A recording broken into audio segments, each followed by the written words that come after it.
नमस्कार. महापालिकांचा महासंग्राम या जय महाराष्ट्राच्या निवडणूक विशेष कार्यक्रमामध्ये आपल्या सगळ्यांचं स्वागत. मी प्रसाद काथे.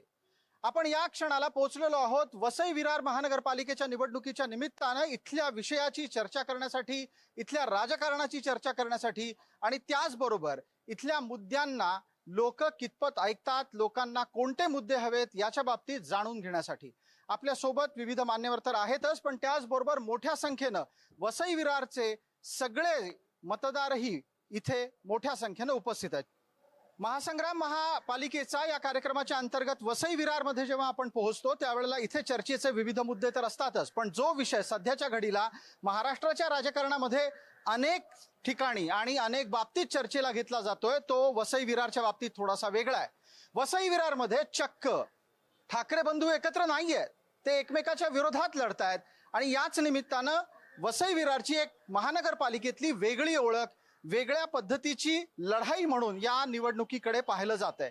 आणि म्हणून आपल्याला पहिला प्रश्न अत्यंत स्वाभाविकरित्या इथे असलेल्या ठाकरे गटाच्या प्रतिनिधीला विचारावा लागेल. राज्यभरामध्ये तुम्ही एकत्र आलात, सगळीकडे सगळ्या चॅनलवर सातत्याने हे सांगितलं जात आहे ठाकरे बंधू एकत्र आले म्हणजे चमत्कार होणार आहे. वसई विरारमध्ये काय झालं?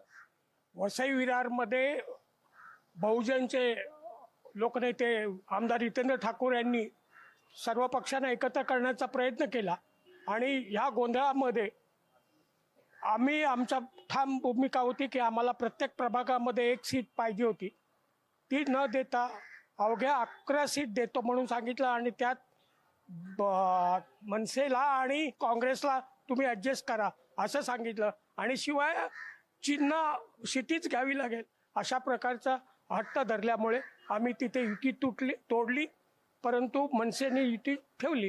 बिलकुल, आपण मनसेकडे जाऊयात. राज उद्धव यांच्या एकत्रीकरणाची चर्चा सातत्यानं होतीये. तुम्ही मात्र बवियाच्या सोबत गेलेला आहात आणि चमत्कारिक गोष्ट ह्याच्यातली अशी आहे की तुम्ही बवियाच्या चिन्हावर लढताय. मनसे उरणार कशी काय मग? मनसे उरण्याचा जो विषय आहे आज तुम्ही 15 तारखेनंतर नक्कीच बघाल काय होत आहे. आणि इकडचं जे राजकारण आहे ते थोडंसं वेगळं आहे. युती जरी मुंबई किंवा पनवेल डोंबिवलीमध्ये झाली असेल, इथं असं होतं की आम्हाला एका पक्षाला रोखायचं आहे आणि त्याच्यासाठी सगळ्यांना एकत्र येणं खूप गरजेचं होतं. त्याच्यामध्ये शिवसेनेनी युती का नाकारली ते त्यांचा विषय आहे. आमच्याकडे सध्या तरी एक नगरसेवक होताच. आता त्यांनी आम्हाला जे काही दिलंय ते आम्ही घेतलेलं आहे आणि युतीचं धर्म पाहून आम्ही एकत्र लढतोय. पण तुम्हाला युती धर्मापेक्षा बंधू धर्म मोठा नाही वाटला? आम्ही नाही युती तोडली, आपल्याला एकत्र येऊन एका पक्षाला रोखायचं होतं. त्याच्यासाठी आम्ही त्यांच्याबरोबर आहोत आणि ती जी बहुजन विकास आघाडी आहे ती पूर्ण 110 नगरसेवक त्यांचे आहेत मागील निवडणुकीत, तर त्यांच्याबरोबर जाणं आम्ही उचित समजलं. तुम्हाला कोणाला रोखायचं? आम्हाला बीजेपीला रोखायचं आहे. बीजेपीला रोखण्याच्यासाठी मनसे बविया बरोबर जातीय. भारतीय जनता पार्टीला पटतोय हा दावा? तुम्हाला या निवडणुकीचं वैशिष्ट्य सांगतोय, या निवडणुकीचं वैशिष्ट्य सांगतोय की एक काळ असा होता की हितेंद्र ठाकूर सगळ्या पक्षाला आव्हान द्यायचे की तुम्ही सगळे एकत्र व्हा आणि आमच्या विरोधात लढा. आज त्याच हितेंद्र ठाकूरांना सगळ्यांना गोळा करून भाजपच्या विरोधात लढायचं लागतंय. हा भारतीय जनता पक्षाचा सगळ्यात मोठा विजय आहे. तुम्ही वातावरण काय, कुठल्या दिशेने जात आहे याचा अंदाज तुम्हाला याच गोष्टीवरून येईल. आपण पटकन बवियाकडे उत्तराच्यासाठी जातोय. बविया म्हणजेच हितेंद्र ठाकूर, हितेंद्र ठाकूर म्हणजे बविया, पण आता परिस्थिती कमकुवत वाटतेय का? अजिबात कमकुवत वाटत नाहीये. 115च्या 115 नगरसेवक आमचे उभे आहेत. युतीमध्ये आमच्याबरोबर काँग्रेस आहे, मनसे आहे, आठवले गट आहे, सर्वांबरोबर आमची युती आहे.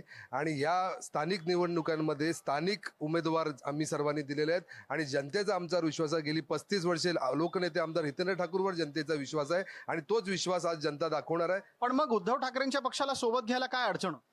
काही त्यांच्या वाटाघाटीमध्ये किंवा काही त्यांच्या बोलण्यामध्ये किंवा त्या शिट्टीच्या चिन्हावरनं काहीतरी विषय झाला, त्याच्यामुळे ती कुठेतरी फिसकटली, पण तेही पॉझिटिव्ह होते आणि तीही लोक आमच्या जोडीला आहेत असं आम्ही आता समजतो. पण या घडीला आता जर आपण इथे चर्चेमध्ये पाहिलं तर यांचं स्पष्टपणे ठाम असं म्हणणं आहे की बवियांनी आग्रह केला होता शिट्टीवर लढा. त्यांचा वेगळा पक्ष आहे, त्यांचं वेगळं चिन्ह आहे, त्यांनी संघर्ष करून ते मिळवलेलं आहे. असं असताना तुम्ही त्यांना शिट्टीवर लढायचा आग्रह का करता? त्या विषयावर मी बोलणं योग्य ठरणार नाही, कारण की त्या दोन्ही नेत्यांमधल्या गोष्टी होत्या. त्या आम्ही एक सामान्य कार्यकर्ता आहोत, त्याच्यावर बोलणं मला योग्य वाटत नाही. ठीक आहे, एकदा पटकन मनसेला विचारून घेऊयात. तुम्ही स्वतःचं चिन्ह सोडून लढायला गेलात. अस्तित्व, आव्हान ह्या सगळ्या गोष्टी पटतायत का? कसं आहे की प्रभाग समिती वाईज निवडणुका होत आहेत, बरोबर आहे. एका माणसाला 4 मतदान करायचे आहेत आणि ते करत असताना कुठेतरी जो मतदाता आहे त्याला संभ्रमित न ठेवता एकच चिन्हावर लढणं, एकत्रित येणं हाच विषय होता. बाकी काही नाही. अस्तित्व मनसेचं आहे, असणार आणि राहणारच. मनसेचं अस्तित्व राहणार. या चर्चेला आता आपल्याला इथे असलेल्या इतरही मतदारांच्या पर्यंत घेऊन जायचंय. या निमित्तानं पटापट इथे जे जे उपस्थित आहेत त्यांच्याकडून अत्यंत वेगवान प्रतिक्रिया आपण घेणार आहोत. मला या निमित्तानं एक गोष्ट सांगा, भारतीय जनता पार्टी ही इथली पार्टी म्हणून ओळखली जाणार आहे? इथल्या लोकांनी भारतीय जनता पार्टीला निवडून द्यावं असं काही आहे का पक्षाकडे? या भारतीय जनता पार्टीच्या वतीनं वसई विरार महानगरपालिकेच्या जनतेनं कौल दिलेला आहे. म्हणून लोकसभेला या ठिकाणी आमचे सावरासाहेब निवडून गेलेत. या ठिकाणी 35 वर्षाने इकडच्या जनतेनं आपले या ठिकाणचे लोकप्रतिनिधी म्हणून नाईक साहेबांना निवडून दिले, स्नेहाताई दुबेंना निवडून दिले, आमदार बदलून दिलेत. म्हणजे भारतीय जनता पार्टीला या जनतेनं स्वीकारलंय. भाजपाला स्वीकारलंय, दावा आहे. उत्तर आहे आपल्याकडे. भवियाच्या बाबतीत काय म्हणाल? बहुजन विकास आघाडीची सत्ता 35 वर्ष होती आणि हे असं सांगतात की आमची सत्ता अजूनही पुढेही राहणार आहे, कारण की आमच्याकडचे जे नगरसेवक गेलेले आहेत त्यांच्याकडे उमेदवारच नाही आहेत ना, म्हणून तर आमच्याकडच्या नगरसेवकांना उमेदवारी देतात. त्यांच्याकडे जर नगरसेवक असते तर त्यांच्या लोकांना का त्यांनी नाराज केलं असतं? हा मुद्दा महत्वाचा आहे. हा मुद्दा जवळपास सगळ्याच ठिकाणी भारतीय जनता पार्टीच्या बद्दल बोलला जातोय. तुम्ही उत्तर द्यायला हवं. तुम्हाला उमेदवार मिळत नाहीत, तुम्ही आयात करून लढता. मुळात तुम्ही उमेदवारांच्या यादीवरती नजर टाकलीत तर एक 10 ते 12 उमेदवार जे बहुजन विकास आघाडीमधून आले आहेत. मुळात बहुजन विकास आघाडी ही सगळ्या पक्षातल्या लोकांच्या नेत्यांची फोडून बनलेली आहे. यांचे महापौर सुद्धा इतर पक्षातले आहेत. त्यामुळे बहुजन विकास आघाडी हा काही पक्ष नाही, 4 लोकांचा जे काही बिल्डर आणि ठेकेदारांचा तो काही संघटना आहे. त्यामुळे त्याला काही विचारधारा नाही. इतर बहुजन विकास आघाडीमध्ये सगळ्या पक्षातले, बाजूला आमच्या विचारा शिवसेना मनसे सगळ्या पक्षातले जुने नेते आहेत. त्यामुळे बहुजन विकास आघाडी मी पक्ष मानत नाही. बरं, बहुजन विकास आघाडी पक्ष नाही, ते सगळ्या ताकदवर लोकांचं, मजबूत लोकांचं एक कडबोळ आहे, हा आरोप आहे. भाजपा पूर्ण देशामध्ये 70% काँग्रेसमय झालेले आहे. याच्याबद्दल काय आपलं म्हणणं आहे? अख्खी भाजपा ही 75% काँग्रेसमय झालेली आहे. आमच्याकडे जुने जाणते गेल्या 30 वर्षापासून जे नेते आमच्या पक्षात आले ते आमच्या पक्षामध्ये आहेत. आमच्या पक्षाने आमच्या स्थानिक उमेदवाराला, आमच्या कार्यकर्त्याला न्याय दिलेला आहे. आम्ही जे पण आयात केलेले उमेदवार आहेत अशा कोणालाही तिकीट दिलेलं नाही आहे. आम्ही स्थानिक उमेदवारांना तिकीट आणि कार्यकर्त्याला तिकीट दिलेलं आहे. स्थानिक उमेदवारांना आणि कार्यकर्त्यांना तिकीट दिलंय. आणि याच निमित्तानं जेव्हा चर्चा सुरू असते लोक बाहेरून घेण्याची, त्यावेळेला एका अपक्ष व्यक्तीला संधी देण्याची गरज आहे. मला असं वाटतं की तुम्हाला मी आमच्या चॅनलवरची संधी म्हणतोय, त्या निमित्तानं प्रश्न विचारतो की इथे इतके सगळे ऑप्शन्स, इतके सगळे पर्याय असताना तुम्ही अपक्ष लढण्याची हिंमत दाखवताय आणि अपक्ष लढण्याचा निर्णय घेताय. काय कारण आहेत? लोकांनी का म्हणून अपक्षाला निवडून द्यायचं? लोकांनी ह्यासाठी निवडून द्यायचं, बट इथे बहुजन विकास आघाडी 35 वर्ष सत्ता करत होती, पण एकाएकी ह्यांचे आमदार गेले, एकाएकी ह्यांचे सगळं काही गेलं. ठीक आहे, आम्ही ह्यांच्याकडे 25 वर्षापासून काम करत आहे. काम करत असताना आम्ही इच्छुक म्हणून फॉर्म भरला. त्यांनी आमचा फॉर्म न नाकारता त्यांनी एक नगरसेविका असताना, 2 नगरसेविका त्या वॉर्डमध्ये असताना त्यांनी परत 30 नगरसेविका नेमली आहे. त्याच्या विरोधात मी उभी राहिली आहे की तुम्ही परत ही नगरसेविका नकोय, आम्हाला नवीन चेहरा हवाय. आम्हाला नवीन चेहरा, नवीन कामं हवेत. कामं तीच आहेत पण चेहरा पण जुना आहे. पण आम्हाला तो चेहरा नकोच आहे आता, कारण आमच्या इथे पण सुशिक्षित लोक आहेत, जे शिकलेले आहेत, डॉक्टर आहेत. त्याच्यामुळे माझ्या वॉर्डच्या लोकांनी असा, माझा जन्मच झालाय नाला सोपारा हॉस्पिटलला, लोकांनी असं सांगितलंय की तुम्ही उभे राहा, आम्ही तुम्हाला मतं देऊ. तुमचं म्हणणं लक्षात आलं. तुम्ही थोडक्यात असं सांगू पाहताय की नवान चेहरा पाहिजे. मला सांगा, तुमच्या गटाकडून, तुमच्या पक्षाकडून किती नव्या लोकांना तुम्ही संधी दिली? आम्ही बरेच, म्हणजे 50%च्या वर नवीन लोकांना संधी दिलेली आहे. बरेच तरुण उमेदवार आम्ही दिलेले आहेत आणि त्यामुळे लोकांचा प्रतिसाद उदंड आहे.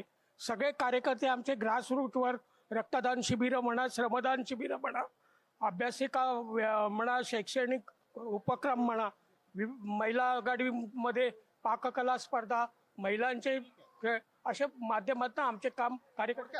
थोडक्यात काय तर उद्धव गटाचं म्हणणं असं आहे की ते इथल्या स्थानिकांना प्रतिनिधित्व देत आहेत. मला इतरांपर्यंत या निमित्तानं पोचायचं आहे आणि जो विषय चर्चेला येतोय तो आहे घराणेशाहीचा.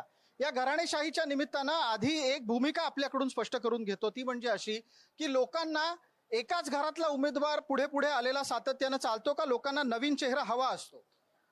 सर्वप्रथम जय महाराष्ट्र चॅनलला नमस्कार. नमस्कार. सर्वप्रथम महानगरपालिकेची बिबुल वाजल्याच्या नंतर प्रत्येक व्यक्तीला वाटतं की नवीन राजकीय जे पक्ष आहेत, नेते आहेत, त्यांना वाटतं की नवीन चेहऱ्याला संधी देणं गरजेची आहे.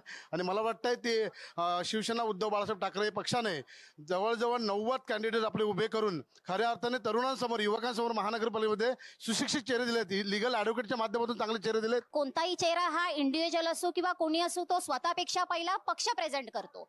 त्याचं काम आहे आपल्या पक्षासाठी काम करणं आणि तो प्रेझेंट करणं. त्यामुळे माझ्या मते बहुजन विकास आघाडीनेच ते काम केलेलं आहे, जेणेकरून जुने कार्यकर्ते, नवीन कार्यकर्ते हे दोघे मिळून आणि उमेदवार मिळून कामं करत आहेत. बिलकुल, याच्यावरचं एक उत्तर घेऊयात पटकन. आपलं काय म्हणणं आहे, संधी कोण कोणाला देत आहे आणि घरातलेच उमेदवार लादले जातात का? संधी हा पक्ष देतोय. उद्धव बाळासाहेब ठाकरे हा पक्ष आज स्वबळावर लढतोय आणि त्यांनी सर्व 90% जे उमेदवार आहेत ते सुशिक्षित आणि नवीन दिलेले आहेत. सुशिक्षित आणि नवीन उमेदवार दिलेले आहेत असं म्हटलं जात आहे. भारतीय जनता पार्टीच्या निमित्तानं आपल्याला विचारतो, महिला आणि तरुण यांना संधी देणारा कुठला पक्ष दिसतो आपल्याला? भारतीय जनता पक्ष हा नेहमीच प्राधान्य देईल मुलांसाठी, त्यांच्या शिक्षणासाठी. उमेदवारांमध्ये तुम्हाला तरुण उमेदवारांना संधी देताना कोण दिसतं? भारतीय जनता पक्ष. एक मिनिट.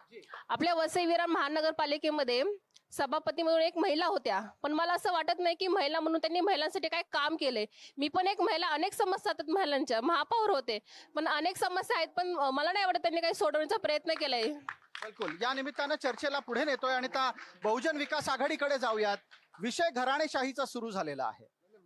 बिलकुल, मला प्रश्न विचारू द्या. घराणेशाहीचा विषय आहे आणि इथे हाच मुद्दा तुम्हाला थेट लागू होतो की ठाकूरांच्या पलीकडे पान हलत नाही राजकारणाचं पक्षामध्ये. या आरोपांना उत्तर आहे का आपल्याकडे? मॅडमनी सांगितलं की महिला बाल कल्याण समिती एक महिला होती, तिने काही काम केलं नाही आणि ती आता बीजेपी मधनं उभी आहे, तिला बीजेपी मधनं तिकीट दिलंय. हे यांचा प्रश्न आहे. महिला बाल कल्याण समिती आमची बीजेपी मध्ये जाऊन तिला बीजेपीतनं तिकीट आहे, म्हणजे ह्यांनीच इकडे उत्तर दिलंय की जे काम करत नाहीत त्यांना आम्ही तिकीट देतो. तर अशा लोकांवर जनता विश्वास ठेवणार नाही आहे. जनता विश्वास फक्त बहुजन विकास आघाडीवर ठेवणार आहे. घराणेशाही बोलाल तर आमच्या ठाकूरांच्या घरातनं तुम्हाला एक दोन ही एखादा आमचे जे पंकज ठाकूर आहेत, जे अनेक वर्ष या राजकारणात आहेत, सक्रिय आहेत, त्यांनाच तिकीट मिळालं. बाकी इकडे घराणेशाही हा कुठला विषय नाही आहे. सामान्य कार्यकर्त्याला इकडे तिकीट मिळालेत, नवीन चेहरे दिले गेलेले आहेत, सगळे सुशिक्षित आणि सगळे सुजाण असे चेहरे नवीन दिलेले आहेत आणि त्याच्यावरच आम्ही आमदारकीला कधीतरी ठाकूरांच्या व्यतिरिक्त कोणी उभं राहील का? 100% राहील. 100% राहील. ठीक आहे, आपण त्यावेळेला परत एकदा बोलूयात. आता तुम्ही मला सांगा, कामं न करणाऱ्यांना भाजपा संधी देते हा आरोप आहे. मुळात तुम्हाला सांगतो की बहुजन विकास आघाडीमध्ये ठाकूर बोले आणि बहुजन विकास आघाडी हाले असा तुम्ही यांचे 107 नगरसेवक होते. जनतेला विचारा 5च्या वरती नगरसेवकांची नावं माहिती आहेत का? काही विषयच नाही. सभागृहात बोलायचं नाही, कुठे बोलायचं नाही. 4 जण डिसाईड करणार सभागृहात कोण बोलणार ते. बाकीच्यांनी फक्त माना हलवायच्या. तुम्ही यांच्या नगरसेवकांना जाऊन विचारलं ना, ते पण हेच सांगतील की आम्हाला कुठली अधिकार नव्हता, कुठली संधी नव्हती. त्यामुळे केवळ ठाकूर आणि ठाकूर या मुद्द्यावर मनसेचं काय म्हणणं आहे? तुम्ही अशा प्रकारे घराणेशाही लादणाऱ्या पक्षाच्या सोबत का जाता? तुम्हाला जर समजा महाराष्ट्रात, भारतात आणि त्याचबरोबर खास करून वसई विरारमध्ये स्वतंत्र अस्तित्व निर्माण करायचं असेल तर वेगळा पर्याय का निवडला नाही तुम्ही? घराणेशाहीचा विषय तुम्ही बोलताय, जर एक टाटा बिर्लानी आपला एम्पायर उभा केला असेल आणि तुम्ही वर्कर बोलाल की ह्याच्या मुलाला ती खुर्ची, सीईओची खुर्ची द्यायची नाही, असं होत नाही. एखादा विषय, एखादा चांगलं 35 वर्षात जे काही केलंय, जी जनसंख्या वाढलेली आहे त्या हिशोबाने थोडं फार कमी वाटत असेल, पण 35 वर्षात त्यांनी जे केलेलं आहे ते तुम्ही 1.5 वर्षात केलंय का? ते एखादं काम दाखवा मला. बिलकुल, याच्यावर एकदा उद्धव गटाची प्रतिक्रिया पटकन घेऊयात. ठाकूरांनी काम केलंय म्हणून लोक त्यांच्याकडे जातात, पटतोय हा मुद्दा? ठाकूरांनी काम केलं असतं तर लोकसभा आणि विधानसभा हरली नसते. लोकांनी त्यांच्या विरोधात मतदान केलंय आणि या महापालिकेत सुद्धा ठाकूरांचा पक्षाचा पराभव झाल्याशिवाय आणि आम्ही तो केल्याशिवाय स्वस्थ बसणार नाही. ठाकूरांचा पराभव होतो आणि तरीही ठाकूर म्हणतात की यावेळेला आम्हाला निवडून द्या. ना तुम्ही लोकसभेत जिंकता ना विधानसभेत जिंकता, मग लोक तुम्हाला आता महानगरपालिकेला का निवडून देतील? गेल्या 6 वर्षापासून प्रशासकीय राजवटीमध्ये झालेला भ्रष्टाचार लोकांसमोर आलेला आहे. गेल्या 1.25 वर्षामध्ये नवीन आमदारांनी किती रस्ते, किती खड्डे, सगळे व्हिडिओ लोकांसमोर आलेले. निकृष्ट दर्जाचं काम भ्रष्टाचार भ्रष्टाचार भ्रष्टाचार, ठेकेदारांबरोबर साटेलोटे, ह्याशिवाय ह्या महापालिकेत काहीच चाललं नाही. आणि तो सगळा बदलाव आता लोकांना कळलाय आणि पूर्ण जनता आमच्या जोडीला आहे. बहुजन विकास आघाडीचा महापौर हा 100% 16 तारखेला बसणार आहे. आपला दावा, मला वाटतं तुमचा रोख कदाचित भारतीय जनता पार्टीकडे असावा. प्रशासकीय कामातला भ्रष्टाचार हा एक मुद्दा या निवडणुकीमध्ये. वसई विरारच्या जनतेने यांचे ऑडिट रिपोर्ट वाचलेले आहेत. यांच्या ठेकेदारांवरती गुन्हे झाले, यांच्या नगरसेवकांवरती गुन्हे दाखल झालेत. त्यामुळे भ्रष्टाचारावरती किमान बहुजन विकास आघाडीने बोलू नये. जर ते बोलायला लागले तर हे सगळे उघडे पडतील. यांच्या सगळ्या सभापतीपासून सगळे लोक उघडे पडतील. त्यामुळे भ्रष्टाचारावरती बोलू नये. प्रशासकीय राजवट होती, पण 5 वर्ष आमदार हे बहुजन विकास आघाडीचे होते आणि त्यांच्या बोलण्याशिवाय काही आलत नव्हतं. यांच्या आमदारांचं आयुक्तांनी ऐकलं नाही. मला एक वेगळा प्रश्न विचारायचा आहे. पूर्ण करू द्या. यांच्या आमदारांचं आयुक्तांनी ऐकलं नाही तर भर सभेमध्ये चपलेनी मारू, ऑफिसात घुसून मारू, अशा पद्धतीची भाषा आहे. त्यामुळे प्रशासन यांना प्रचंड घाबरत होतं आणि त्यामुळे कामं होत नव्हती. आता या ठिकाणी बदल होणार आहे आणि विकास जो 25 वर्ष हरवलेला तो आता सापडला आणि तो वेगाने धावतोय. मला एका पुढच्या प्रश्नाचं उत्तर द्या. सर्वसाधारणपणे ज्या वेळेला भ्रष्टाचाराची चर्चा होते, आरोप इकडून तिकडे होतात, वसई विरारमध्ये कमिशनचा रेट किती आहे? विचारा त्यांना. 200 रुपये कोण घेत होतं? पर स्क्वेअर फीट 200 रुपये कोण घेत होतं? या आणि आयुक्तांना सीबीआयने का अटक केली? त्याच पद्धतीने यांचा जो आपला तो काय म्हणतात टाउन प्लॅनिंगचा अधिकारी तो कोणामध्ये अडक झाला? कुठल्या ठिकाणाहून चिठी येत होती की 50 रुपये? तुम्हाला माहितीये कुठून चिठ्ठी येत होती? सगळ्यांना, जनतेला माहिती. आपण पटकन उत्तरं घेऊयात. मला या निमित्तानं महाराष्ट्राला माहीत असलेला एक सनदी अधिकारी भ्रष्टाचारात जातो आतमध्ये, हे इथंच घडलं आणि त्यात सुद्धा त्यांनी सरळ सांगितलं की 200 रुपये पर स्क्वेअर फीटचं कमिशन घेतलं जातं. तर उत्तर आहेत. जेव्हा आम्ही नगरपालिकेत होतो तेव्हा एकही भ्रष्टाचार कुठला उघडकीस आला नाही किंवा झाला नाही.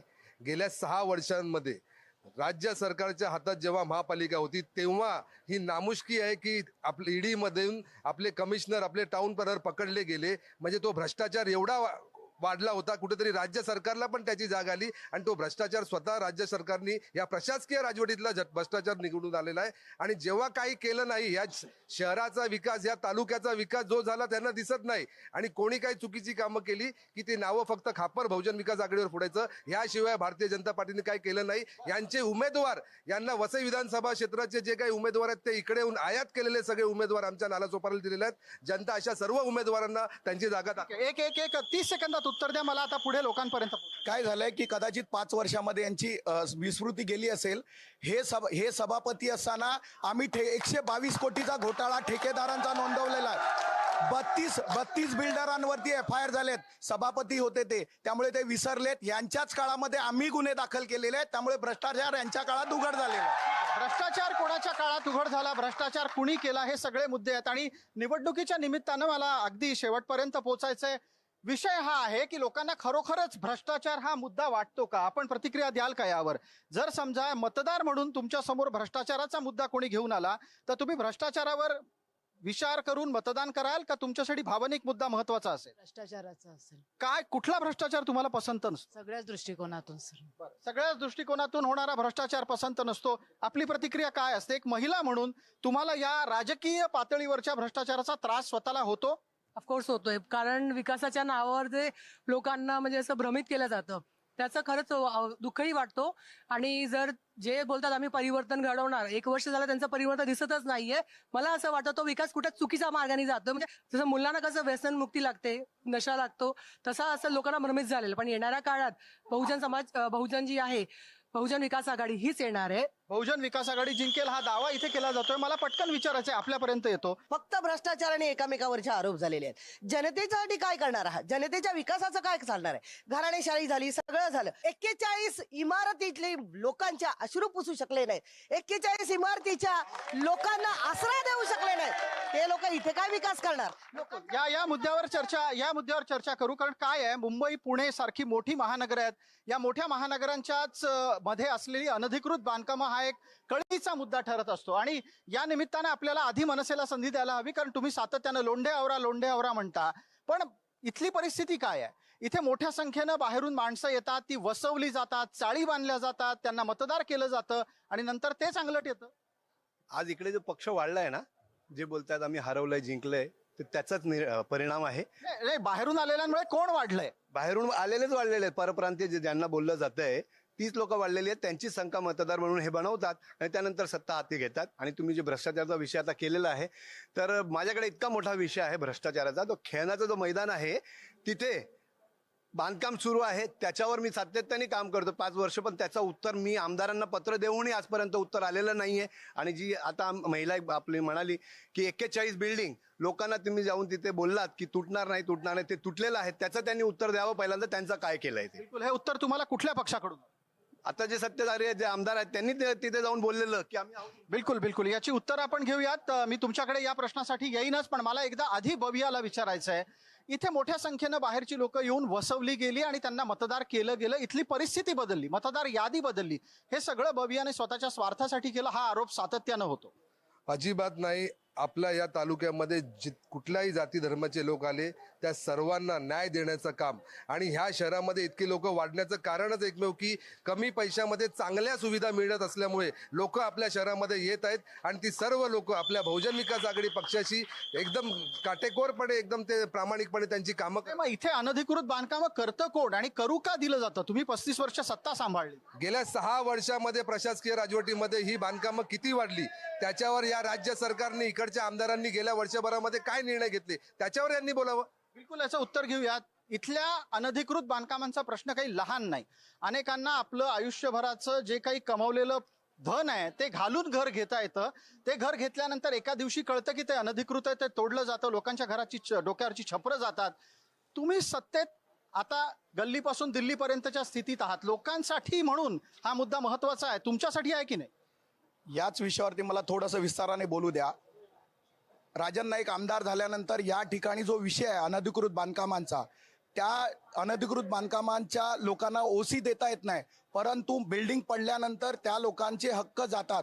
म्हणून त्यांनी हा विषय विधानसभेत मांडला आणि सरकारने निर्णय घेतला की अशा अनधिकृत बांधकाम जी आहेत त्यांच्यासाठी वर्टिकल सातबारा उतारा तयार करू, जेणेकरून त्या ठिकाणी राहणाऱ्यांचं नाव त्या सातबाराच्या इतर हक्कामध्ये येईल. आणि त्यामुळे त्या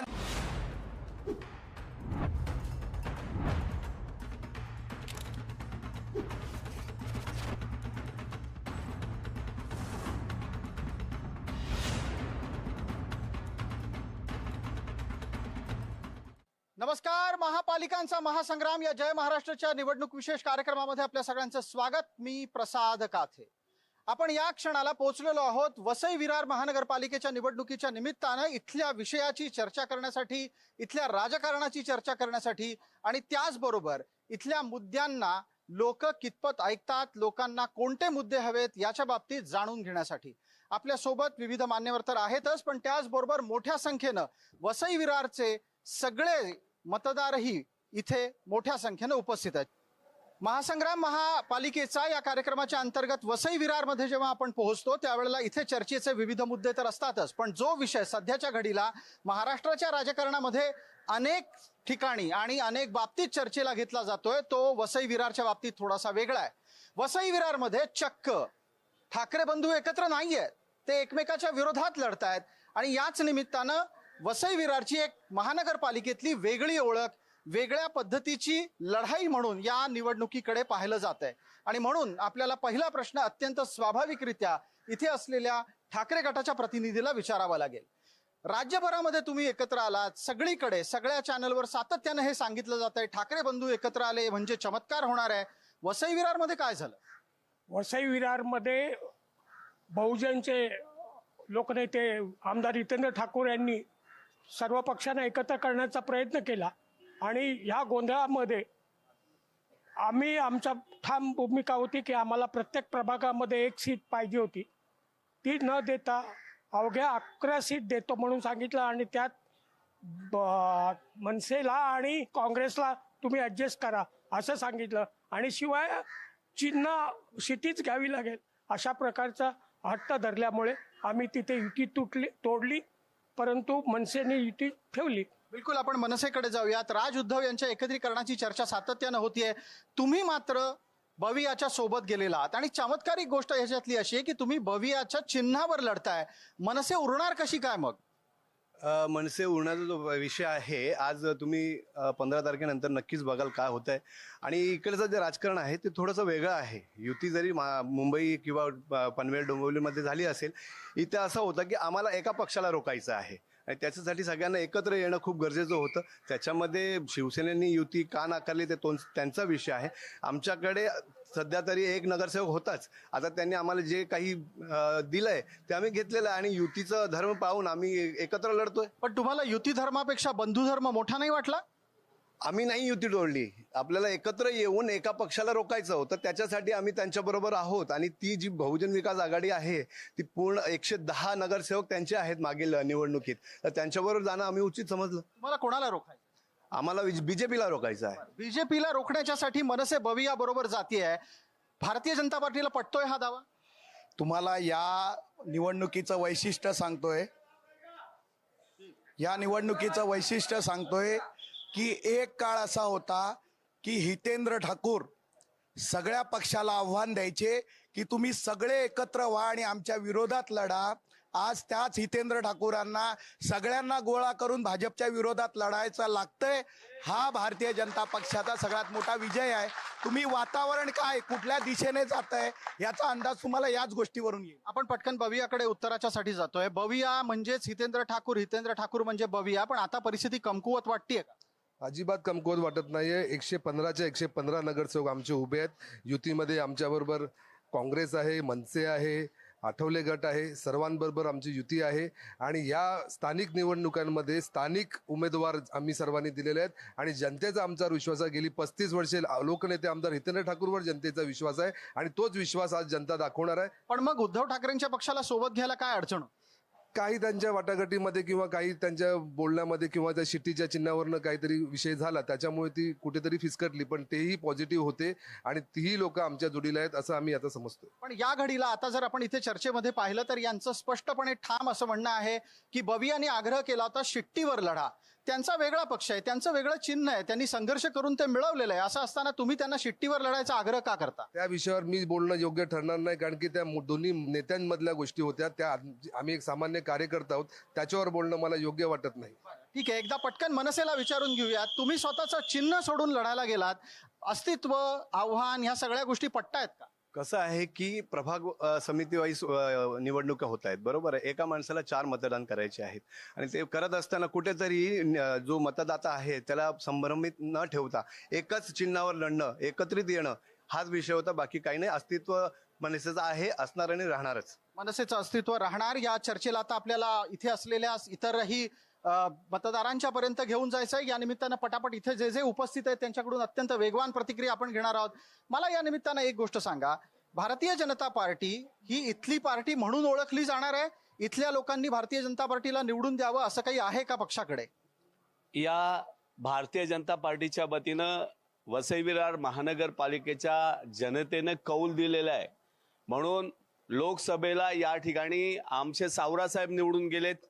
या ठिकाणी 35 वर्षाने इकडच्या जनतेनं आपले या ठिकाणचे लोकप्रतिनिधी म्हणून नाईक साहेबांना निवडून दिले, स्नेहाताई दुबेंना निवडून दिले, आमदार बदलून दिलेत.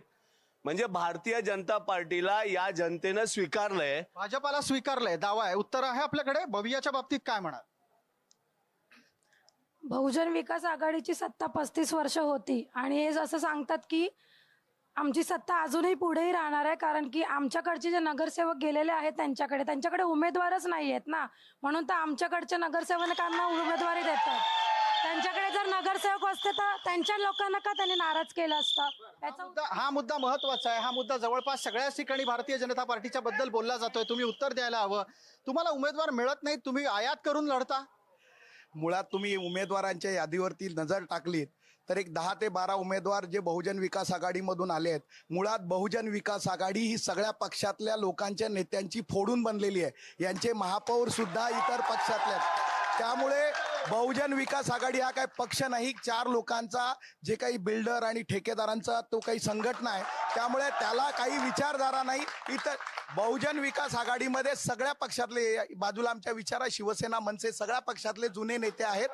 त्यामुळे बहुजन विकास आघाडी मी पक्ष मानत नाही. बरं, बहुजन विकास आघाडी पक्ष नाही, ते सगळ्या ताकदवर लोकांचं, मजबूत लोकांचं एक कडबोळ आहे. हा आरोप आहे. भाजपा पूर्ण देशामध्ये 70% काँग्रेसमय झालेले आहे. याच्याबद्दल काय आपलं म्हणणं आहे? अख्खी भाजपा ही 75% काँग्रेसमय झालेली आहे. आमच्याकडे जुने जाणते गेल्या 30 वर्षापासून जे नेते आमच्या पक्षात आले ते आमच्या पक्षामध्ये आहेत. आमच्या पक्षाने आमच्या स्थानिक उमेदवाराला, आमच्या कार्यकर्त्याला न्याय दिलेला आहे. आम्ही जे पण आयात केलेले उमेदवार आहेत अशा कोणालाही तिकीट दिलेलं नाही आहे. आम्ही स्थानिक उमेदवारांना तिकीट आणि कार्यकर्त्याला तिकीट दिलेलं आहे. स्थानिक उमेदवारांना आणि कार्यकर्त्यांना तिकीट दिलंय आणि याच निमित्तानं जेव्हा चर्चा सुरू असते लोक बाहेरून घेण्याची, त्यावेळेला एका अपक्ष व्यक्तीला संधी देण्याची गरज आहे. मला असं वाटतं की तुम्हाला मी आमच्या चॅनलवरची संधी म्हणतोय, त्या निमित्तानं प्रश्न विचारतो की इथे इतके सगळे ऑप्शन्स, इतके सगळे पर्याय असताना तुम्ही अपक्ष लढण्याची हिंमत दाखवताय आणि अपक्ष लढण्याचा निर्णय घेताय. काय कारण आहेत? लोकांनी का म्हणून अपक्षाला निवडून द्यायचं? लोकांनी ह्यासाठी निवडून द्यायचं, बट इथे बहुजन विकास आघाडी 35 वर्ष सत्ता करत होती, पण एकाएकी ह्यांचे आमदार गेले, एकाएकी ह्यांचे सगळं काही गेलं. ठीक आहे, आम्ही ह्यांच्याकडे 25 वर्षापासून काम करत आहे. काम करत असताना आम्ही इच्छुक म्हणून फॉर्म भरला. त्यांनी आमचा फॉर्म न नाकारता त्यांनी एक नगरसेविका असताना, 2 नगरसेविका त्या वॉर्डमध्ये असताना त्यांनी परत 30 नगरसेविका नेमली आहे. त्याच्या विरोधात मी उभी राहिली आहे की तुम्ही परत ही नगरसेविका नकोय, आम्हाला नवीन चेहरा हवाय. आम्हाला नवीन चेहरा, नवीन कामं हवेत. कामं तीच आहेत पण चेहरा पण जुना आहे. पण आम्हाला तो चेहरा नकोच आहे आता, कारण आमच्या इथे पण सुशिक्षित लोक आहेत, जे शिकलेले आहेत, डॉक्टर आहेत. त्याच्यामुळे माझ्या वॉर्डच्या लोकांनी, असा माझा जन्मच झालाय नाला सोपारा हॉस्पिटलला, लोकांनी असं सांगितलंय की तुम्ही उभे राहा, आम्ही तुम्हाला मतं देऊ. तुमचं म्हणणं लक्षात आलं. तुम्ही थोडक्यात असं सांगू पाहताय की नवा चेहरा पाहिजे. मला सांगा, तुमच्या गटाकडून, तुमच्या पक्षाकडून किती नव्या लोकांना तुम्ही संधी दिली?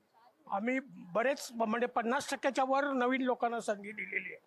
बरेच तरुण उमेदवार आम्ही दिलेले आहेत आणि त्यामुळे लोकांचा प्रतिसाद उदंड आहे.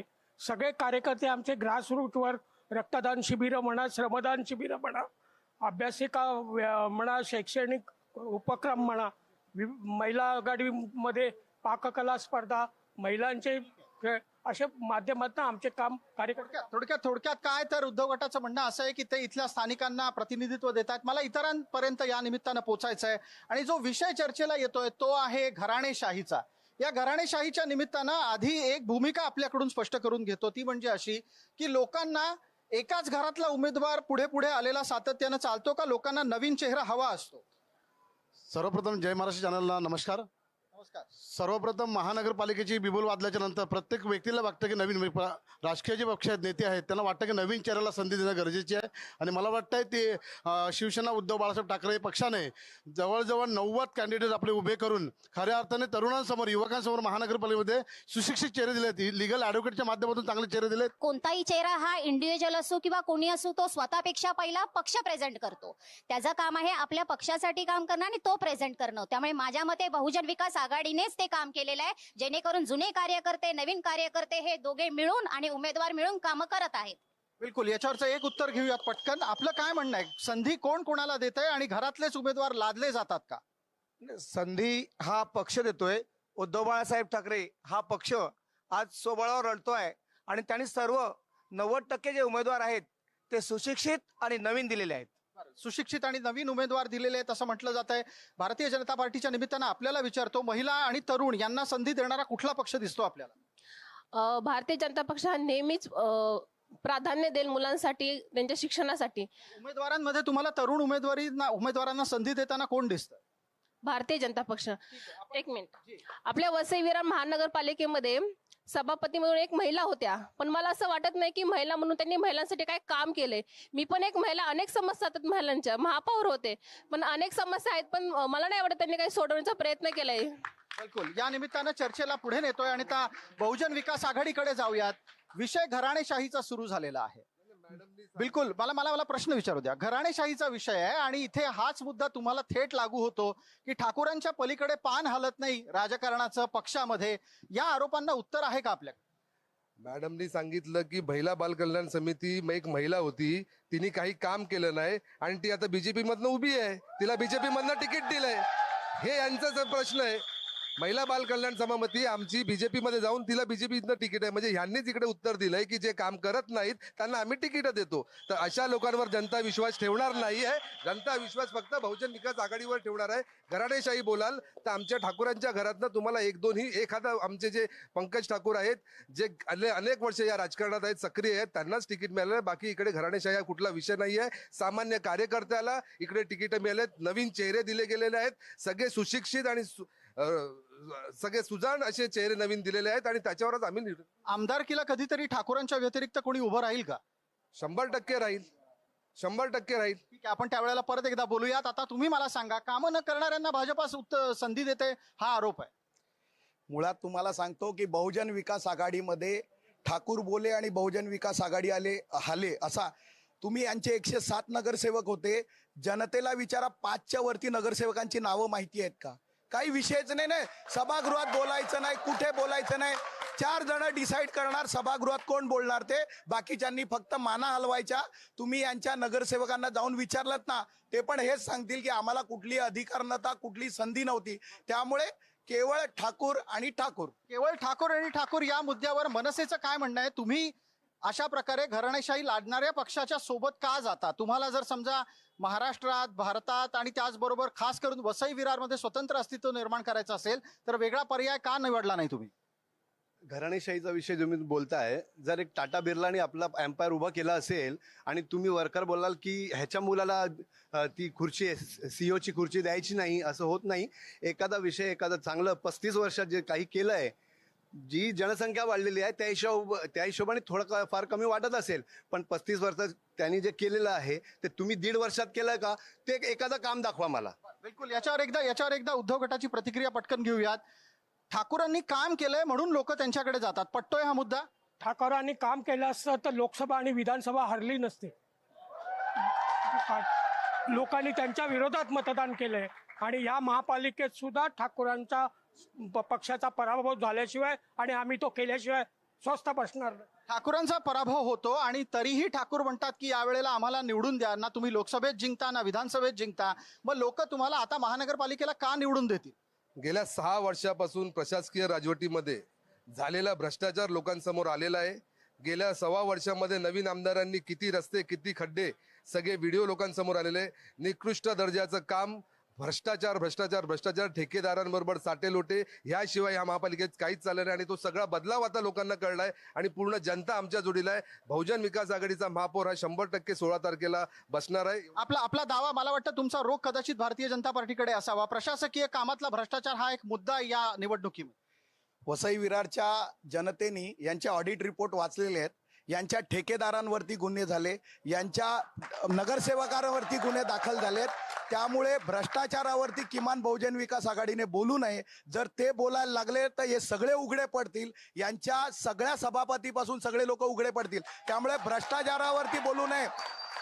प्रशासकीय राजवट होती, पण 5 वर्ष आमदार हे बहुजन विकास आघाडीचे होते आणि त्यांच्या बोलण्याशिवाय काही आलत नव्हतं. यांच्या आमदारांचं आयुक्तांनी ऐकलं नाही. मला एक वेगळा प्रश्न विचारायचा पूर्ण करू द्या. यांच्या आमदारांचं आयुक्तांनी ऐकलं नाही तर भर सभेमध्ये चपलेनी मारू, ऑफिसात घुसून मारू, अशा पद्धतीची भाषा आहे. त्यामुळे प्रशासन यांना प्रचंड घाबरत होतं आणि त्यामुळे कामं होत नव्हती. आता या ठिकाणी बदल होणार आहे आणि विकास जो 25 वर्ष हरवलेला तो आता सापडला आणि तो वेगाने धावतोय. मला एका पुढच्या प्रश्नाचं उत्तर द्या. सर्वसाधारणपणे ज्या वेळेला भ्रष्टाचाराची चर्चा होते, आरोप इकडून तिकडे होतात, वसई विरारमध्ये कमिशनचा रेट किती आहे? विचारा त्यांना. 200 रुपये कोण घेत होतं? पर स्क्वेअर फीट 200 रुपये कोण घेत होतं? या आणि आयुक्तांना सीबीआयने का अटक केली? त्याच पद्धतीने यांचा जो आपला तो काय म्हणतात टाउन प्लॅनिंगचा अधिकारी, तो कोणामध्ये अडक झाला? कुठल्या ठिकाणाहून चिठी येत होती की 50 रुपये? तुम्हाला माहितीये कुठून चिठ्ठी येत होती? सगळ्यांना, जनतेला माहिती. आपण पटकन उत्तरं घेऊयात. मला या निमित्तानं महाराष्ट्राला माहीत असलेला एक सनदी अधिकारी भ्रष्टाचारात जातो आतमध्ये, हे इथंच घडलं आणि त्यात सुद्धा त्यांनी सरळ सांगितलं की 200 रुपये पर स्क्वेअर फीटचं कमिशन घेतलं जातं. तर उत्तर आहेत. जेव्हा आम्ही नगरपालिकेत होतो तेव्हा एकही भ्रष्टाचार कुठला उघडकीस आला नाही किंवा झाला नाही. गेल्या 6 वर्षांमध्ये राज्य सरकारच्या हातात जेव्हा महापालिका होती तेव्हा ही नामुष्की आहे की आपले ईडी मधून आपले कमिशनर आपले टाउन प्लॅनर पकडले गेले. म्हणजे तो भ्रष्टाचार एवढा वाढला होता, कुठेतरी राज्य सरकारला पण त्याची जाग आली आणि तो भ्रष्टाचार स्वतः राज्य सरकारने या प्रशासकीय राजवटीतला भ्रष्टाचार निघून आलेला आहे. आणि जेव्हा काही केलं नाही, या शहराचा विकास या तालुक्याचा विकास जो झाला त्यांना दिसत नाही आणि कोणी काही चुकीची कामं केली की ते नावं फक्त खापर बहुजन विकास आघाडीवर फोडायचं, याशिवाय भारतीय जनता पार्टीने काही केलं नाही. यांचे उमेदवार, यांना वसई विधानसभा क्षेत्राचे जे काही उमेदवार आहेत ते इकडे येऊन आयात केलेले सगळे उमेदवार आमच्या नालासोपाराला दिलेले आहेत. जनता अशा सर्व उमेदवारांना त्यांची जागा एक 30 सेकंदात उत्तर द्या मला, आता पुढे लोकांपर्यंत काय झालंय की कदाचित 5 वर्षामध्ये यांची विस्मृती गेली असेल. हे सभापती असताना आम्ही 122 कोटीचा घोटाळा ठेकेदारांचा नोंदवलेला आहे. 32 बिल्डरांवरती FIR झालेत. सभापती होते ते, त्यामुळे ते विसरलेत. यांच्याच काळामध्ये आम्ही गुन्हे दाखल केलेले आहेत, त्यामुळे भ्रष्टाचार यांच्या काळात उघड झालेला आहे. भ्रष्टाचार कोणाच्या काळात उघड झाला, भ्रष्टाचार कुणी केला, हे सगळे मुद्दे आहेत. आणि निवडणुकीच्या निमित्तानं मला अगदी शेवटपर्यंत पोहोचायचंय. विषय हा आहे की लोकांना खरोखरच भ्रष्टाचार हा मुद्दा वाटतो का? आपण प्रतिक्रिया द्याल का यावर? जर समजा मतदार म्हणून तुमच्या समोर भ्रष्टाचाराचा मुद्दा कोणी घेऊन आला तर तुम्ही भ्रष्टाचारावर विचार करून मतदान कराल का तुमच्यासाठी भावनिक मुद्दा महत्वाचा असेल? भ्रष्टाचाराचा असेल. काय, कुठला भ्रष्टाचार तुम्हाला पसंत नसतो? सगळ्याच दृष्टिकोनातून सर. सगळ्याच दृष्टिकोनातून होणारा भ्रष्टाचार पसंत नसतो. आपली प्रतिक्रिया काय असते? एक महिला म्हणून तुम्हाला या राजकीय पातळीवरच्या भ्रष्टाचाराचा त्रास स्वतःला होतो? ऑफकोर्स होतोय, कारण विकासाच्या नावावर जे लोकांना म्हणजे असं भ्रमित केलं जातं त्याचं खरंच दुःखही वाटतो. आणि जर जे बोलतात आम्ही परिवर्तन घडवणार, 1 वर्ष झालं त्यांचं परिवर्तन दिसतच नाहीये. मला असं वाटतं तो विकास कुठे चुकीच्या मार्गाने जातो. म्हणजे जसं मुलांना कसं व्यसनमुक्ती लागते, नशा लागतो, तसा असं लोकांना भ्रमित झालेलं. पण येणाऱ्या काळात बहुजन जी आहे, बहुजन विकास आघाडी हीच येणार आहे. बहुजन विकास आघाडी जिंकेल हा दावा इथे केला जातोय. मला पटकन विचारायचंय, आपल्यापर्यंत येतो. फक्त भ्रष्टाचाराने एकामेकावरचे आरोप झालेले आहेत. जनतेसाठी काय करणार आहात? जनतेच्या विकासाचं काय चालणार आहे? घराणेशाही झाली, सगळं झालं. 41 इमारतीतले लोकांच्या अश्रू पुसू शकले नाहीत. 41 इमारतीच्या लोकांना आसरा देऊ शकले नाहीत. ते लोक इथे काय विकास करणार? या मुद्द्यावर चर्चा करू. कारण काय आहे, मुंबई पुणे सारखी मोठी महानगर आहेत. या मोठ्या महानगरांच्याच मध्ये असलेली अनधिकृत बांधकामं हा एक कळीचा मुद्दा ठरत असतो. आणि या निमित्तानं आपल्याला आधी मनसेला संधी द्यायला हवी, कारण तुम्ही सातत्यानं लोंढे आवरा म्हणता. पण इथली परिस्थिती काय आहे? इथे मोठ्या संख्येनं बाहेरून माणसं येतात, ती वसवली जातात, चाळी बांधल्या जातात, त्यांना मतदार केलं जातं आणि नंतर ते चांगलं येतं. आज इकडे जो पक्ष वाढलाय ना, जे बोलतात आम्ही हरवलंय जिंकलंय, तर त्याचाच परिणाम आहे. नाही, बाहेरून आलेल्यांमुळे कोण वाढलंय? बाहेरून आलेलेच वाढलेले आहेत. परप्रांतीय ज्यांना बोललं जातंय तीच लोक वाढलेली आहेत. त्यांची संख्या मतदार म्हणून हे बनवतात आणि त्यानंतर सत्ता हाती घेतात. आणि तुम्ही जे भ्रष्टाचाराचा विषय आता केलेला आहे, तर माझ्याकडे इतका मोठा विषय आहे भ्रष्टाचाराचा. तो खेळण्याचा जो मैदान आहे तिथे बांधकाम सुरू आहे, त्याच्यावर मी सातत्याने काम करतो 5 वर्ष, पण त्याचं उत्तर मी आमदारांना पत्र देऊनही आजपर्यंत उत्तर आलेलं नाहीये. आणि जी आता महिला आपली म्हणाली की 41 बिल्डिंग लोकांना तुम्ही जाऊन तिथे बोललात की तुटणार नाही, ते तुटलेलं आहे, त्याचं त्यांनी उत्तर द्यावं पहिल्यांदा, त्यांचं काय केलंय ते. बिलकुल, हे उत्तर तुम्हाला कुठल्या पक्षाकडून? आता जे सत्तेधारी आहेत, जे आमदार आहेत, त्यांनी तिथे जाऊन बोललेलं की आम्ही. बिलकुल याची उत्तर आपण घेऊयात. मी तुमच्याकडे या प्रश्नासाठी येईनच, पण मला एकदा आधी बवियाला विचारायचं आहे. इथे मोठ्या संख्येनं बाहेरची लोक येऊन वसवली गेली आणि त्यांना मतदार केलं गेलं. इथली परिस्थिती बदलली, मतदार यादी बदलली. हे सगळं बवियाने स्वतःच्या स्वार्थासाठी केलं, हा आरोप सातत्यानं होतो. अजिबात नाही. आपल्या या तालुक्यामध्ये कुठल्याही जाती धर्माचे लोक आले त्या सर्वांना न्याय देण्याचं काम. आणि ह्या शहरामध्ये इतके लोक वाढण्याचं कारणच एकमेव की कमी पैशामध्ये चांगल्या सुविधा मिळत असल्यामुळे लोक आपल्या शहरामध्ये येत आहेत. आणि ती सर्व लोक आपल्या बहुजन विकास आघाडी पक्षाशी एकदम काटेकोरपणे, एकदम ते प्रामाणिकपणे त्यांची कामं. मग इथे अनधिकृत बांधकामं करतं कोण आणि करू का दिलं जातं? तुम्ही 35 वर्ष सत्ता सांभाळली. गेल्या 6 वर्षामध्ये प्रशासकीय राजवटीमध्ये ही बांधकामं किती वाढली, त्याच्यावर या राज्य सरकारने, इकडच्या आमदारांनी गेल्या वर्षभरामध्ये काय निर्णय घेतले, त्याच्यावर यांनी बोलावं. बिलकुल, याचं उत्तर घेऊयात. इथल्या अनधिकृत बांधकामांचा प्रश्न काही लहान नाही. अनेकांना आपलं आयुष्यभराचं जे काही कमवलेलं धन आहे ते घालून घर घेता येतं. ते घर घेतल्यानंतर एका दिवशी कळतं की ते अनधिकृत आहे, ते तोडलं जातं, लोकांच्या घराची डोक्यावरची छपरं जातात. तुम्ही सत्तेत आता गल्लीपासून दिल्लीपर्यंतच्या स्थितीत आहात. लोकांसाठी म्हणून हा मुद्दा महत्वाचा आहे, तुमच्यासाठी आहे की नाही? याच विषयावरती मला थोडंसं विस्ताराने बोलू द्या.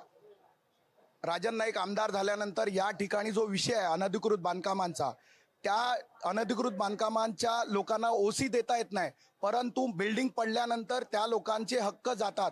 म्हणून त्यांनी हा विषय विधानसभेत मांडला आणि सरकारने निर्णय घेतला की अशा अनधिकृत बांधकाम जी आहेत त्यांच्यासाठी वर्टिकल सातबारा उतारा तयार करू, जेणेकरून त्या ठिकाणी राहणाऱ्यांचं नाव त्या सातबाराच्या इतर हक्कामध्ये येईल आणि त्यामुळे त्यांचा हक्क अबाधित राहील. हा झाला आमच्या सरकारने घेतलेला निर्णय. दुसऱ्या बाजूला सांगतो की 41 बिल्डिंग बांधणारा कोण? सीताराम गुप्ता, 3 टर्म बहुजनचा नगरसेवक. यांचे किमान 12 ते 15 नगरसेवक जेलवाऱ्या करून आलेले आहेत अनधिकृत बांधकामामध्ये. त्यामुळे अनधिकृत बांधकाम करणारे, अनधिकृत बांधकामाला आसरा देणारे आणि त्याच्यातनं पैसा वसूल करणारे सगळे बहुजनचे. मला एक उत्तर आपल्याकडून लागेल की या सगळ्या स्थितीमध्ये तुम्ही वेगळे कसे काय ठराल? कारण तुम्ही इतके दिवस इथं राजकारण करताय. अनधिकृत बांधकामं, अनधिकृत बांधकामांमधल्या वस्त्या आणि अनधिकृत मतदार हा मुद्दा गंभीर आहे. प्रत्येक वेळेला महापालिकेत मी हा विषय काढला.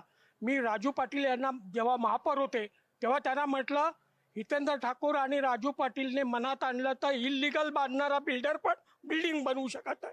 मग एवढ्या मोठ्या प्रमाणात अनधिकृत बांधकाम होतात कसं? तुम्ही वाक्य चुकला नाही आहात ना? त्यांनी मनात आणलं तर बांधकाम अनधिकृत होऊ शकतं. अधिकृत पण होऊ शकत नाही. जर त्यांना बंद करायचं असेल तर अनधिकृत का एवढी झाली? याला जबाबदार तेच. त्यांना मी सांगितलं ह्याचे परिणाम तुम्हाला निवडणुकीमध्ये भोगायला लागतील आणि ते भोगावे लागले. अहो, आमचा इतिहास आहे. या वसई तालुक्यामध्ये अधिकारी पैसे देताना, लाच घेताना पकडले जातात, पण इथे लाच देताना पकडला गेला. हा उलटाच न्याय आहे. मला एक पटकन सांगा, एक सर्वसाधारण नागरिक म्हणून ज्या वेळेला तुम्हाला असं दिसतं की माणसाच्या डोक्यावरचं छप्पर जात आहे, त्याची वेदना मांडणारा कोणीतरी आहे का महानगरपालिकेमध्ये? कोणी नाही आहे मांडणारा त्याची. हे कारण की काय, लोक इथे कसे पैसे कष्ट करून जमा करतात आहे, घरं घेतात आहे आणि ज्याची सत्ता होती त्यालाच माहिती की त्यांनी कुठचा बिल्डर निवडून दिलाय आणि त्यांना ओसी आहे, सीसी आहे, त्यांना सगळं माहिती. आतमधला घोळ पब्लिक तर फसतोय असाच बिचारा. पब्लिक फसते आहे, म्हणूनच आता लोकांपर्यंत जाण्याची वेळ आहे. तुमच्या लेखी या सर्व अनधिकृत बांधकाम, अनधिकृत मतदार आणि मतदार याद्यांमधल्या घोळाला जबाबदार कोण? 35 वर्ष ज्यांनी सत्ता भोगली आहे आणि संपूर्ण जे प्रशासन आहे ते एकंदर सर्व जबाबदार आहे या गोष्टीसाठी. कारण की जी अनधिकृत वस्तीमध्ये घरं घेणारी माणसं असतात ती सामान्य माणसं असतात. त्यांना या गोष्टीची कसलीही जाणीव नसते. आणि त्यांच्याकडे म्हणजे पैशाच्या कमतरतेपोटी ते लोक त्या ठिकाणी वळत आहेत. तर मुळात जी लोक हे बांधत आहेत ते प्रशासन डोळे बंद करून सहन करत आहेत, तेच या गोष्टीसाठी जबाबदार. प्रशासन जबाबदार आहे. मला या निमित्तानं तुमच्याकडून उत्तर लागेल. मग इतके दिवस तुम्ही जेव्हा प्रशासकीय यंत्रणा राबवत होता तुमच्यासारखा पक्षाची माणसं म्हणून, त्यांनी काय केलं? सर्वात पहिले सांगू इच्छितो, बहुजन विकास आघाडी हा भ्रष्टाचारी पक्ष आहे आणि भ्रष्टाचारी पक्ष याच्याकरता आहे, यांचे अनेक नगरसेवक यांनी जे अनधिकृत बांधकामं केलेली आहेत, कोणतंही अनधिकृत बांधकाम एका दिवसात तयार होत नाही. यांच्या मागे यांच्या नेत्यांचा हात असतो. प्रत्येक जे 41 बिल्डिंगा झालेल्या आहेत यांचे नगरसेवक होते. हनुमान नगर वस्ती जी बनली यांचे नगरसेवक काय झोपले होते? पूर्ण यांच्या 115 नगरसेवकांमधून 109 नगरसेवक यांचे होते. 2 नगरसेवक यांचे इथे होते. प्रत्येक फ्लॅट मागे 30,000 रुपये अशी लोकांकडून ऐकून आहेत आम्ही की यांचा हप्ता होता. आणि आज त्या लोकांना हेच जाऊन सांगतात की बीजेपी सरकार आलं तर तुमचं पाणी बंद होईल. याच्यावर उत्तर घेऊयात. अगदी याच्यावर प्रतिक्रिया द्यायची होती. तुम्हाला बोलायचं का इतर कोणाला? जी, आपण एक लक्षात घ्या, प्रभाग क्रमांक 14 मध्ये आता जे उमेदवार बहुजन विकास आघाडीचे उभे आहेत, इकडे लोक पण आहे, जनता पण आहे. जे निवडून आले हे बिल्डर नगरसेवक नाही, सॉरी, सभापती, माजी सभापती हे निवडून आले. हे निवडून आल्यानंतर ह्यांनी स्वतःचं कार्यालय पण त्या प्रभागात ठेवलं नाही आणि त्यानंतर आज 10 वर्षानंतर पुन्हा निवडणुकीला समोर जातात आहेत. लोकांना नगरसेवक हवेत, बिल्डर नको आहे. हा एक महत्वाचा मुद्दा आहे. लोकांना नगरसेवक हवेत, बिल्डर नकोय. तुमच्या बाबतीमध्ये चर्चा जेव्हा जेव्हा निघते तेव्हा येणं केनं प्रकारेनं प्रत्येक मुद्द्यातून एका अनैतिक गोष्टीचं समर्थन करणं असा आरोप होतो. बवियाची भूमिका आहे, नैतिक राजकारण करता का अनैतिक राजकारण करता? आम्ही नैतिक राजकारण करतो. आमच्या मित्राला माहिती नसेल की माझी कार्यालय, माझे सोडून पूर्ण नालासोपारा वेस्टमध्ये 7 कार्यालय आहेत. ते सगळ्या कार्यालयामध्ये येऊन माझ्याबरोबर चहा पिऊन गेलेत, पण ते सध्या विसरले असतील त्या गोष्टीचा, त्यामुळे त्यांना ते कळत नाहीये. माझ्याकडे फोटो आहेत, मोबाईलमध्ये दाखवू शकतो. माझं डेपोला इकडून बाहेर निघालं तर पहिलं कार्यालय, त्यांच्या ऑफिसच्या बाजूला दुसरं कार्यालय, त्यांच्या ऑफिसच्या पुढे तिसरं कार्यालय. फक्त खोटं बोलायचं, रेटून बोलायचं. बीजेपी फक्त एवढंच करते. हे पण मग तुमच्यावरचे जे भ्रष्टाचाराचे आरोप आहेत त्याला उत्तर आहेत का? इतके सातत्यानं भ्रष्टाचाराचे आरोप भवियावर का होतात? भ्रष्टाचाराचे आरोप शरदचंद्र पवार साहेबांवर आरोप केल्याशिवाय माणूस मोठा होत नाही असं महाराष्ट्राच्या राजकारणात बोललं जातं. तसं वसई तालुक्यामध्ये हितेंद्र ठाकूरवर आरोप केल्याशिवाय ती माणूस व्यक्तीला महत्व मिळत नाही. म्हणून हे फक्त आरोप करण्याचं काम या देशामध्ये इकडे आमच्या पक्षामध्ये चाललेलं आहे. पटकन उत्तर दे. नाही, भ्रष्टाचार आरोप नाहीये. तुम्ही आरोप कशाला बोलता? यांच्यावर गुन्हे दाखल झालेत, ते सिद्ध झालेले आहेत. आरोप कसले? यांचे नगरसेवक जेलमध्ये जाऊन आलेले, त्यांचे ठेकेदार जेलमध्ये जाऊन आलेत. यांनी ज्या अधिकाऱ्यांना पोहोचलं तो रेड्डी जेलमध्ये जाऊन आलेले, ईडी मध्ये बसलेला आहे. आरोप नाहीये, ते सिद्ध झालेले आहेत आणि ईडीची चौकशी सुरू आहे. बिलकुल. या चर्चेला आणखी पुढे नेण्यासाठी आता एक नवीन मुद्दा आपण चर्चेमध्ये घेणार आहोत आणि तो आहे इथे सगळ्या उपस्थित असलेल्या लोकांपर्यंत जाणार आहोत. त्या निमित्तानं या गोष्टीचा खुलासा व्हायला हवा की लोक इथे म्हणजे खास करून मुंबईच्या जवळच्या उपनगरांमध्ये ज्या वेळेला मतदानाच्यासाठी बाहेर पडतात त्यावेळेला ती लोक सर्वसाधारणपणे कोणत्या भूमिका घेऊन जातात. मला एक उत्तर लागेल तुमच्यासाठी. मतदान करताना अस्मिता हा मुद्दा असतो का? नेहमीच. कोणाची अस्मिता आहे वसई विरार? अस्मिता म्हणजे म्हटल्यावर बघा, ज्याची सरकार असेल त्याचा वर्चस्व असतो, बरोबर. पण एक सामान्य माणूस जर आम्ही निवडून देतोय तर तो आमची अस्मिता राखेल असा माझा विश्वास आहे. मग आता बघू येणार पुढच्या VVMC इलेक्शन मध्ये 15 तारखेला ते 16 तारखेला आम्हाला कळेल.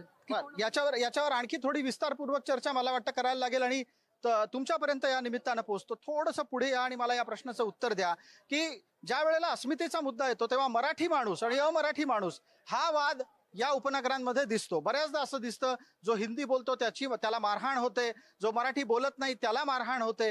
हा मुद्दा निवडणुकीमध्ये महानगरपालिकेत मतदान करताना तुमच्या डोक्यात येतो कधी? निवडणुकीत मतदान करताना हाच एक विचार असतो की आपल्याला उपयोगी कोण पडेल. मराठी म्हणा किंवा हिंदू म्हणा किंवा इतर परप्रांतीय म्हणा, हा विषय नसतोच. हा विषय जो तो आपल्या सोयीनुसार पुढे आणतो. इतर पार्टी ज्या आहेत, आता या महानगरपालिकेमध्ये आम्ही 30 वर्ष काम करतोय, तर 30 वर्ष आम्ही बघतोय की आता हे सगळे सांगतात की आम्ही विरोधात बोललो, पण या ठिकाणी माजी जिल्हा प्रमुख शिरीषदादा चव्हाण, उद्धव शिवसेना बाळासाहेब ठाकरे या पक्षाच्या विरुद्ध कोणीही 30 वर्ष या वेळेला कुठल्याही भ्रष्टाचाराविरुद्ध असो किंवा कुठल्याही अन्यायाविरुद्ध असो कोणीही यापैकी बाहेर आलेलं नाही पक्षात. ठीक आहे, आपण अस्मितेच्या मुद्द्यावर चर्चा करतोय. तो मुद्दा घेऊन मी आता इथे असलेल्या काही इतरही लोकांना बोलता करणार आहे. तुम्ही थोडंसं पुढे यायला हवं त्यासाठी आणि या गोष्टीचा खुलासा करा. हा मराठी अमराठी, हिंदू मुसलमान हे वाद होतात आणि इथे त्या मुद्द्याच्या निमित्तानं, त्या चर्चेच्या निमित्तानं जेव्हा एक मतदार म्हणून आपण बाहेर पडता त्यावेळेला तुम्हाला काय वाटतं की अशा प्रकारच्या मुद्द्याच्या आधारे मतदान होऊ शकतं का? नमस्कार, मी ॲडव्होकेट प्रसाद यादव. मला एवढंच सांगायचं आहे. तुम्ही कुठले यादव आहात तेही सांगा. म्हणूनच मी सांगितलं ॲडव्होकेट प्रसाद यादव. मी महाराष्ट्राचा यादव आहे, पण सर्वप्रथम मी भारतीय आहे. आणि वसई तालुक्यावरती सातत्याने गेली 35 वर्ष संस्कार झालेले आहेत की प्रत्येक जातीचे धर्माचे लोक इथे सुखाने समृद्धीने राहत आहेत. आणि 35 वर्ष जे म्हणतायत की भ्रष्टाचार जो तुम्ही मुद्दा घेतला, आज इतर जे राजकीय सत्तेतले पक्षातले जे लोक आहेत महाराष्ट्रातले, तर पद्धत अशी आहे की इथनं तिथे गेलं की वॉशिंग मशीनमधनं क्लीन व्हायचं आणि त्यांनी भ्रष्टाचारावरती बोलायचं. त्याच्यात काहीच तथ्य नाहीये. पण मुद्दा इथे मुद्दा होता, तो अस्मितेचा मुद्दा होता, त्यावरही तुम्ही बोलायला हवं. अस्मितेचा मुद्दा म्हटला तर मी प्रत्येक मतदाराला एवढंच सांगेन की आपण सर्वप्रथम भारतीय आहोत. आपलं भारतीयत्व आपण जपलं पाहिजे, आपलं संविधान आपण जपलं पाहिजे आणि आपली जी विचारधारा आहे म्हणजे नेशन फर्स्ट, बरोबर. मग नेशन फर्स्ट फक्त बोलायचं आणि जाती धर्मात तेढ निर्माण करायचे हे वसई तालुक्यात चालणार नाही. बिलकुल, याच्यावरचं उत्तर भारतीय जनता पार्टीकडून घ्यायला लागेल. जाती तेढ निर्माण करणं, धर्मात तेढ निर्माण करण्याचे आरोप भाजपावर सातत्यानं लागत असतात. भाजप हे हिंदुत्व मानतं आणि आमचं हिंदुत्व हे राष्ट्रीयत्व आहे, जे सुप्रीम कोर्टाने सुद्धा मान्य केलेलं आहे. त्यामुळे जो या देशाला मानतो तो हिंदू आहे आणि जो या देशाला मानतो तो हिंदू म्हणून मानतो आणि आम्ही हिंदूंना सोबत घेऊन चालतोय. आम्ही जाती धर्मात तेढ लावत नाही. जातीत तर विषयच येत नाही. आम्ही सगळ्या भाषांना घेऊन चालतो. आम्ही हा मराठी, तो उत्तर भारतीय, तो गुजराती, तो मारवाडी असले प्रकार चालत नाहीत. आम्ही राष्ट्रीयत्व मानतो. हिंदुत्व हेच राष्ट्रीयत्व आहे आणि जो राष्ट्रीयत्व मानतो तो आमच्या दृष्टीने हिंदू आहे. बिलकुल, खरं आता हिंदुत्वाचा मुद्दा येतोय त्यामुळे तुमच्यापर्यंत निश्चित येईल. मला सांगा, खरं हिंदुत्व कोणाचं? खरं हिंदुत्व शिवसेना प्रमुखांचं आणि आता उद्धवसाहेब ठाकरे यांचंच आहे. आणि हिंदुत्वाची व्याख्या ही सर्व मुंबईमध्ये आपण गेल्या लोकसभा निवडणुकीमध्ये बघितलं की मुसलमानांनी सुद्धा शिवसेनेला स्वीकारलं आणि प्रचंड प्रमाणात मतदान केलं. आणि पण आता असं सांगितलं जातं मुंबईमध्ये जी चर्चा आहे की आता फक्त तुम्ही मुसलमानांच्याच भरोश्यावर उरलाय, हिंदू राहिले नाहीये. नाही असं काही नाही. मराठी मतं आजही शिवसेनेच्याच पाठीची आहे आणि या मुंबई महापालिका निवडणुकीत दिसून येईल. बरं, आपण याच्यावर एकदा भव्याकडून उत्तरं घेऊयात. मुद्दा हिंदूंचा आहे, मुद्दा मराठीचा आहे, मुद्दा अमराठीचा आहे. यांचे दावे पटतायत का आपल्याला? अजिबात नाही. मुद्दा फक्त आणि फक्त विकासाचा आहे आणि तो विकास फक्त आणि फक्त लोकनेते हितेंद्र ठाकूर करू शकतात. कुठल्याही जातीच्या राजकारणामध्ये आम्हाला आमच्या लोकांनी सांगितलं आहे फक्त विकासाच्या मुद्द्यावर बोला. इथेही विकासाच्या मुद्द्यावर गेल्या 2 वर्षात यांनी काय केलं त्याच्यावर जर हे बोलणार असतील तर ते बोलायला जास्त योग्य ठरेल असं मला इथे वाटतं. पण मग तुम्हाला हिंदुत्व मराठी या मुद्द्यावर चर्चाच नकोय? धर्म ज्याचा त्याचा सर्वांना प्रिय. मी हिंदू आहे त्याचा मला गर्व आहे. पण ह्या राजकारणामध्ये आम्ही पडणार नाही. फक्त विकास आणि या शहराचा विकास, आपल्या पक्षाचा विकास, आपल्या बहुजन विकास आघाडी आणि हा महापालिका याच्यामध्ये कसा विकास होईल याच्यावर आम्ही चर्चा करू. विकासाचा मुद्दा हा धर्माच्या भाषेच्या मुद्द्यावर भारी पडतोय का? नाही, विकासाचाच मुद्दा आम्ही घेऊन चालतोय. पण विकासाच्या सोबत आम्ही आमचं हिंदुत्व जपणार आणि ते टिकवणार. आता विकासाच्या मुद्द्यांचे गप्पा मारतात. तुम्हाला एकच उदाहरण देतो, बाकी नाही. नारिंगीला एक ओव्हरब्रिज होतंय. यांचे हे 2 आमदार बसतात त्यांच्यापासून 100 मीटर अंतरावर. 5 वर्ष रखडलेला राजन नाईक निवडून आल्यानंतर त्याला गती मिळाली. पुढच्या 1 महिन्यामध्ये तो ओव्हरब्रिज चालू होईल. नाला सोपाऱ्यात आणि विरारमध्ये 2 ओव्हरब्रिजसाठी 556 कोटीची निधी मंजूर झाला. म्हणजे तुमचं म्हणणं थोडक्यात असं आहे की विकास हा मुद्दा आहे पण त्याच्या जोडीला तुम्ही हिंदुत्वाचा मुद्दा घेता. मनसेला विचारूयात, या सगळ्या मुद्द्यांमध्ये हिंदुत्व आणि विकासामध्ये मतदार काय निवडतात? मतदारांना विकासच निवडावा लागेल यावेळी. कारण की ह्यांचं जे राजकारण आहे जास्त करून ते बोलले आम्ही हिंदुत्वावरच लढणार आहोत. तर आमचे सन्माननीय राजसाहेब ठाकरे म्हणाले की मी जेव्हा महाराष्ट्राचा किंवा मराठी व्यक्तीचा विषय येणार तेव्हा मी मराठी म्हणून अंगावर जाईन आणि जर हिंदूंवर कोण आलं तर आम्ही हिंदू म्हणून अंगावर जाणार. तर आमचा कधीच हा विषय राहिलेला नव्हताच. पण आता सध्याचा घडीला मतदान झालं पाहिजे ते विकासाच्याच कामावर झालं पाहिजे आणि कोणी काय विकास केलाय 1.5 वर्षात ते दाखव. पण जर एखादा प्रश्न कोणी असा उपस्थित केला की मनसेनं या परिसरातले, या महानगरपालिकेतल्या किती मशिदींवरचे भोंगे उतरवले, तर त्याचं उत्तर आहे सगळेच आम्हीच.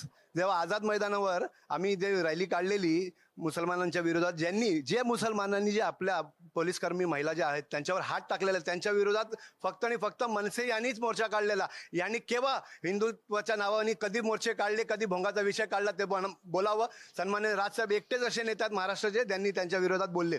बिलकुल. या मुद्द्यावर एकदा पटकन उत्तर घेऊयात भारतीय जनता पार्टीचं. राज ठाकरे हे जर हिंदुत्वावर मुद्दा घेऊन घेत असतील मैदानात तर तुमच्यासाठी प्रतिस्पर्धा आहे का?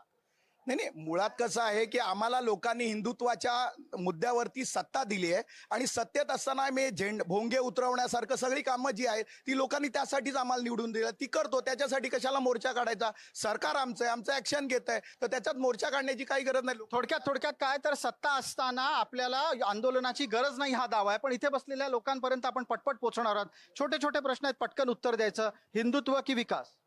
विकास आणि हिंदुत्व जोडीला. कारण आपण भारतीय आहोत. हिंदुत्व सगळे इथे मराठी, गुजराती, मारवाडी हा विषय येत आहे. आपण सर्वप्रथम हिंदुस्थानी म्हणजे हिंदू आहे. या राष्ट्राला हिंदुस्थानी म्हणून संबोधलं जातं. तर आपण सर्वप्रथम हिंदू आहोत आणि हे तुमच्या आमच्या सर्वांच्या मनामध्ये आहे. विकास महत्वाचाच आहे आणि त्याच मुद्द्यावर आपण पुढे जाणार आहोत हे नक्की आहे. बिलकुल. आपल्यासाठी तुम्हाला विचारेन, हिंदुत्व की विकास? 100% विकास. आणि हिंदुत्व नाही? हिंदुत्व आणि विकास. आणि मला बोलायचं जे आमचे लोकनेते हितेंद्रजी ठाकूर आहेत, 35 वर्ष त्यांची सत्ता राहिलेली आहे. त्यांना म्हणजे जे समजले वसई विरार ते दुसऱ्या आपल्या आमदारांना आताच्या समजायला 5 ते 10 वर्ष लागतील त्यांना. जे म्हणतात की 35 वर्ष सत्ता आम्ही उपभोगली आहे आणि परत त्यांना नवीन चान्स हवाय, तर प्रत्येक नगरसेवक आणि जे वॉर्डमध्ये फिरतायत, आम्ही एक कार्यकर्ते आहोत, वॉर्डमध्ये फिरतोय, आम्हाला दिसतं, लोकांना दिसतं अनधिकृत बांधकाम चाललेलं. नगरसेवकांना दिसत नाही का? पक्षाच्या वरच्या लोकांना दिसत नाही का? नुसतं अनधिकृत बांधकामच नाही तर शाळा ही एवढ्या अनधिकृत आहे. प्रत्येक गल्लीत 4 शाळा आहेत. त्याला जबाबदार कोण? आणि त्या मुलांचं होणारं सगळं काय आहे, त्यांचं जो पुढे फ्युचर करिअर सगळं बाद होत आहे, त्याचं काय? UDIS नाही, 5 गुंठ्याची मान्यता असते शाळेला, इनलिगल शाळा प्रत्येक गल्लीत 2 आहेत. मग तिथे कोण? याच्यावरचा एक प्रश्न घेऊन मी बवियापर्यंत येतो. बहुजन विकास आघाडीला माझा प्रश्न आहे. विषय हिंदुत्व आणि विकास चाललाय, त्याच्याच अनुषंगाने एक थोडा मुद्दा पुढे नेतो. नुकतंच आपण पाहिलं असेल 31 डिसेंबरला याच वसईमधल्या होली फॅमिली स्कूलमध्ये एका येशूच्या चमत्काराचा दावा मुलांवर लादला गेला. येशू स्पर्श करतो की लंगडा चालायला लागतो, आंधळ्याला दिसायला लागतं, अशा प्रकारचे दावे केले गेले. हा धर्मप्रसार का होतो या भागामध्ये? तर त्याबद्दल मला काही माहिती नाहीये, त्यामुळे त्याच्यावर बोलणं उचित ठरणार नाही. बरं, याच्यावरची काही प्रतिक्रिया आहे का? हा जो छुपा धर्मप्रसार होतो, वसई सारख्या भागामध्ये हिंदूंच्या धर्मांतराचेही प्रकार घडतात, याच्यावर भारतीय जनता पार्टीची भूमिका आहे का? महानगरपालिकेमध्ये लोक या मुद्द्याला विचारात तरी घेतात? 100% लोक विचारात घेतात. कुठल्याही पद्धतीनं आमिष दाखवून कुठल्याही धर्माचं जे परिवर्तन आहे किंवा धर्मांतरण आहे ह्याला आमचा सक्त विरोध आहे. आणि कायद्याने तसं कशा पद्धतीने कायद्यामध्ये तरतुदी आहेत. लोक विचाराने जर एखादा धर्म परिवर्तन करत असेल तो भाग वेगळा, पण आमिष दाखवून या पद्धतीने होत नाही. आणि आता जे काही धर्मांतरण होतं ते केवळ आणि केवळ आमिषांमुळे होतं. पण मग अशा कार्यक्रमाला जिथे येशूच्या चमत्काराचा दावा होतो त्या कार्यक्रमाला तुमचा आमदार बसलेला असतो समोर. तुम्ही मला सांगा की त्या ठिकाणच्या भागातल्या त्या धर्माच्या लोकांना सुद्धा तुम्ही विचारलत ना, तर ते सुद्धा हे नाकारतील. त्यांना सुद्धा हे मान्य नाही. कुठल्या पद्धतीची अंधश्रद्धा जी काही मिरवली जाते त्याला सगळ्यांचाच विरोध आहे. आमच्या इथे बांधवांचा विरोधच आहे. बिलकुल. आपण एकदा अपक्ष म्हणून आपल्या मताला महत्व देऊयात, कारण सगळ्या पक्षांच्या राजकीय भूमिका असतात आणि त्यावेळेला जेव्हा हा धर्माचा भाषेचा मुद्दा घेऊन ते मैदानात उतरतात, तुमच्या समोरचं आव्हान मोठं असतं का? अपक्षांना याचं उत्तर देणं अवघड राहतं का? अवघड उत्तर देणं नाही. आम्ही ख्रिश्चनांकडनं वोट नाही घेणार का? आम्ही मुस्लिमांकडनं वोट नाही घेणार का? मग हिंदू ख्रिश्चन असं का? आम्ही हिंदूच आहेत. आम्ही प्रत्येक इथे बसलेले हिंदूच आहे आणि त्यांची पण वोटं घेणार ना आम्ही. मग त्यांना का हे करायचं? मतभेद का करायचे त्यांच्यामध्ये? ते आमच्या इथे आले का? मग ते पहिले तो विचार करा. त्यांना इथे बसवलंच का हिंदू आणि ख्रिश्चनांना? ते पण इकडचे स्थायिकच आहेत ना. त्यांचा पण जन्म झाला इथे.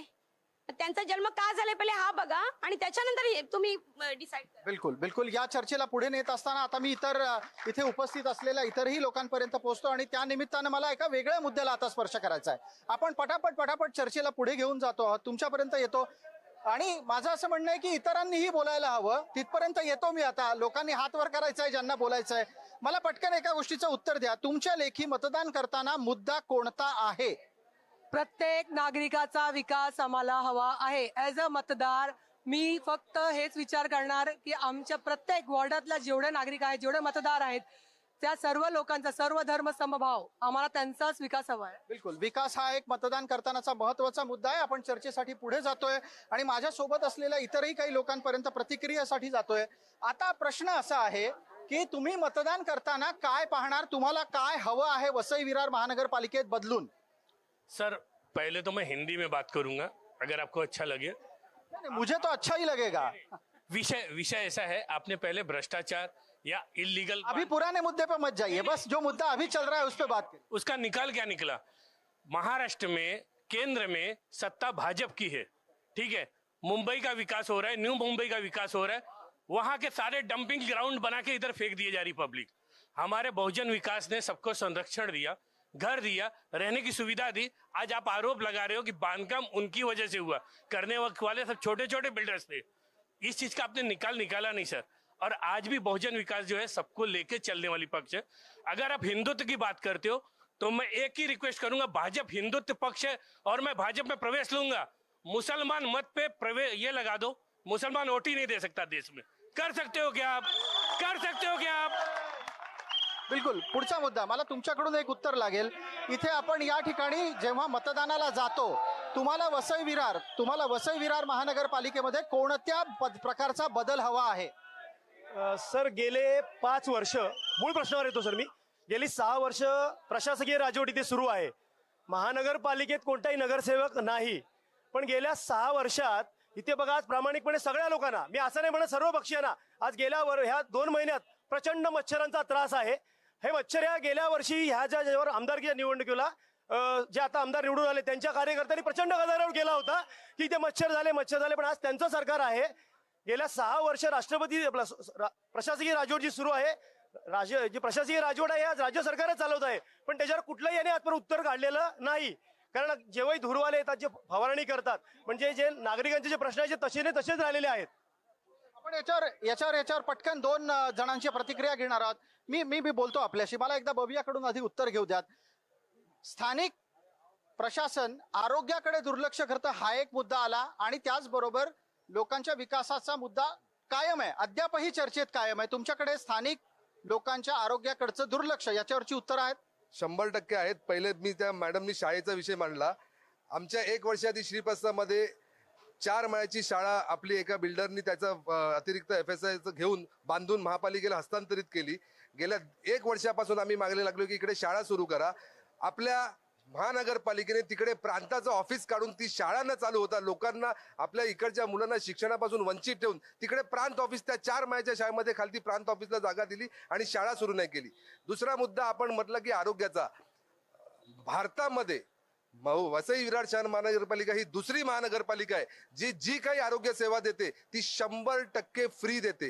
ह्या महापालिकेमधले जितके आरोग्य केंद्र जितके हॉस्पिटल्स आहेत त्याच्यामधली मिळणारी प्रत्येक सेवा ही 100% फ्री आहे. ठीक आहे, याच्यावरचं पुढचं उत्तर. आपल्याकडे योजना काय आहेत? आरोग्य, पाणी आणि सुरक्षा या 3 मुद्द्यांवर. आरोग्याच्या विषयावरती यांनी जी गटर सिस्टम बनवली ना ती मच्छर पैदास केंद्र बनवली. एका ठेकेदाराने इकडून दुसऱ्या ठेकेदारा त्यामुळे संपूर्ण जी गटर सिस्टम आहे ती नव्याने बनवावी लागणार आहे. ती वाहती करावी लागणार आहे. आज कुठलंही गटर वाहत नाही. खाड्यांमध्ये अनधिकृत भराव टाकून खाड्यांची वाहनं बंद केलंय. त्यामुळे जलभराव होतो. त्यामुळे मुळात मच्छरचा जो मुद्दा आहे त्यासाठी आम्हाला सातत्याने काम करायचं आहे. दुसरा विषय तुम्ही जो म्हटलात की विकासाचा आणि पाणी व्यवस्थेचा. पाणी अमृत 2 योजनेअंतर्गत आम्ही नव्याने काही वाहिन्या टाकतोय. MMRDAच्या माध्यमातून 185 MLD पाणी देवेंद्रजींनी वसई विरार महापालिकेसाठी दिलं. पण अंतर्गत जी जलवाहिन्या ते नेटवर्क नसल्यामुळे आता अनेक असं जे पाणी आहे ते अजूनही. ठीक आहे, याच्यावर एक उत्तर इथे घेतो आणि त्यानंतर इतरांपर्यंत मी येतो. असा आरोप आहे, मला इथे चर्चा करताना तो लक्षात आला की ज्या वेळेला निवडणूक येते तेव्हा भवियाला पाणी आठवतं.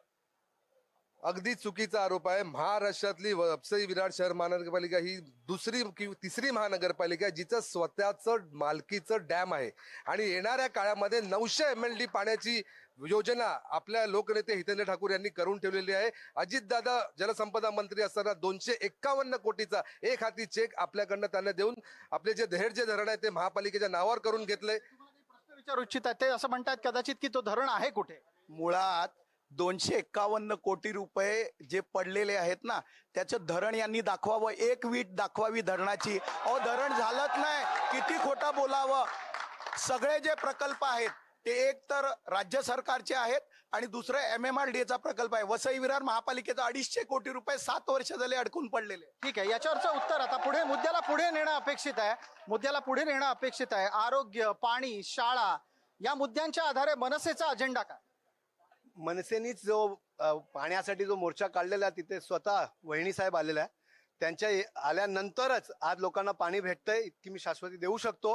आणि मला एकच प्रश्न विचारायचा आहे, 35 वर्षात ह्यांनी एक फोटो दाखवावा. ह्यांच्या पक्षाने कोणता मोर्चा काढला या विषयात? एकही मागणी केली का आजपर्यंत? 35 वर्षात कधीच नाही बीजेपीने काढलेला आहे. आजपर्यंत जे काही इथे आज काम झालेलं आहे, गटार रस्ते जे काही, त्याच्यासाठी बीजेपीचे आमच्या मनसेच्या कार्यकर्त्यांनी पत्रव्यवहार पण केलेला आणि सगळं. आता इथे जे झालेलं आहे आरक्षित शाळांचा जो विषय आहे, एका विषयात आम्ही गेलेलो जेव्हा तिथे आम्हाला ह्यांच्याकडूनच फोन आलेले की तो माझा मित्र आहे, तर आता भ्रष्टाचाराचा काय विषय बोलायचं? बरं, याच्यावर एकदा आपण पटकन उत्तर घेऊयात. उद्धव गट आणि अपक्ष दोघांकडेही मी येतोय. मला पटकन सांगा, पाण्याचा मुद्दा महानगर मुंबईच्या जवळ असूनही इथे इतका बिकट का आणि त्याच्यावरच राजकारण का दिसतंय? एक वसईकरांचं हेच दुर्दैव आहे की वसईमध्ये पियाचं पाणी येत नाही आणि पावसाचं पाणी वाहत नाही. हे आपण आज इथे करतोय. तिथे पावसाळ्यामध्ये कंबरभर पाणी तुंबलेलं असतं. डेपोमध्ये गाड्या बाहेर फिरता येत नाहीत अशी परिस्थिती आहे. आणि एवढे 35 वर्ष ज्यांनी सत्ता भोगली त्यांनी ना गटाराकडे लक्ष दिलं, ना पिण्याच्या पाण्याकडे लक्ष दिलं, स्वच्छतेकडे लक्ष दिलं. डम्पिंग ग्राउंड स्वतःचं डेव्हलप केलं नाही. आणि जे सांडपाण्याचा STP प्रोजेक्ट आहे तो पूर्ण करणं आवश्यक होतं, तेही अजून स्लो. ठीक आहे. मला आता पुढच्या मुद्द्यापर्यंत तुमच्यापर्यंत येतो. तुम्ही अपक्ष तर आहात पण त्याचबरोबर महिला या नात्यानं सांगा, महिलांच्या सुरक्षेचा मुद्दा तुमच्यासाठी या परिसरात कितपत काळजीचा मुद्दा आहे? 0 आहे. काहीच मुद्दा नाहीये. तुळिंजला तुम्ही येऊन बघा, 11च्या नंतर कोणी लेडीज येऊ नाही शकत तुळिंज एरियात. ठीक आहे, किंवा सोपारा बोला किंवा आत्मावल्लभ बोला, अलायन्स हॉस्पिटलच्या इथे, तिथे सगळे चरस गांजा पिणारे लोक वरती असतात. एकही महिला सुरक्षित नाही. माझ्या वॉर्डच्या इथे महिला आल्यात, त्यांना विचारा त्या किती सुरक्षित आहेत. कोणच इथे सुरक्षित, कारण त्यांना हे राजकीय पक्ष सपोर्ट करतात आहे, बाकी काय नाही. राहिला पाण्याचा विषय, टँकरांचे पोट कसे भरणार, ह्यांचे पोट कशी भरणार. राहिला रस्त्याचा विषय, जर रस्ता तुम्ही एक टेंडर 10 लोकांना देणार, रस्ता बनणारच कसा तुमचा चांगला. ह्याच्यात फक्त पैसे आणि पैसे खातात आहे, बाकी काहीच नाही.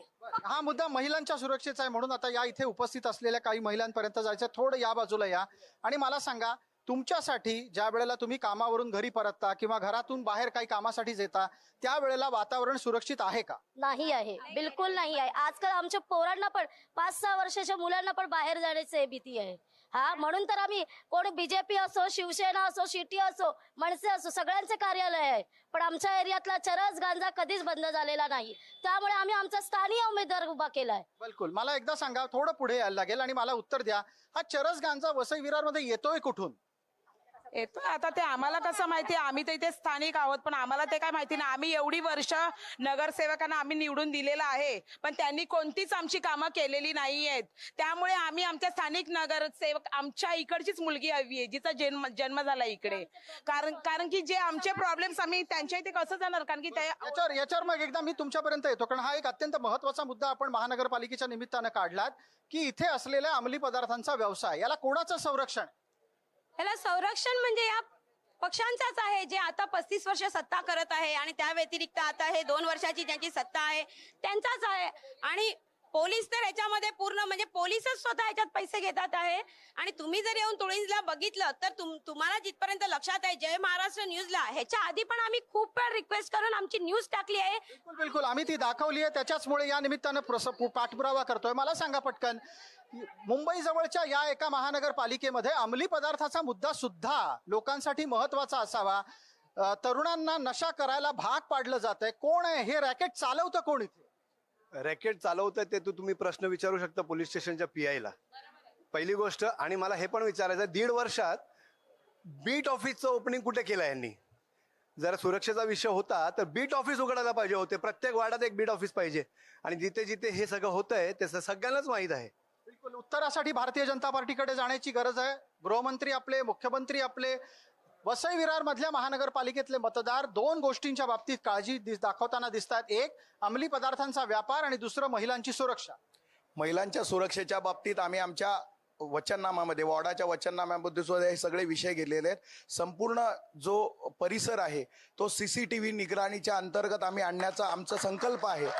आणि दुसरा जो ड्रग्सचा विषय आहे, याच्यामध्ये गेली अनेक वर्ष हे सगळे जे ड्रग्ज माफिया आहेत या ठिकाणी त्यांना संरक्षण मिळालं नाही, कोणी दिलं ना? कारण मगापासून मी हेच विचारतोय की चालवतो कोण इथला ड्रग्सचा धंदा? तुम्ही लोकांमध्ये गेलात तर तुमच्या लक्षात येईल कोणी दिलं, काय दिलं.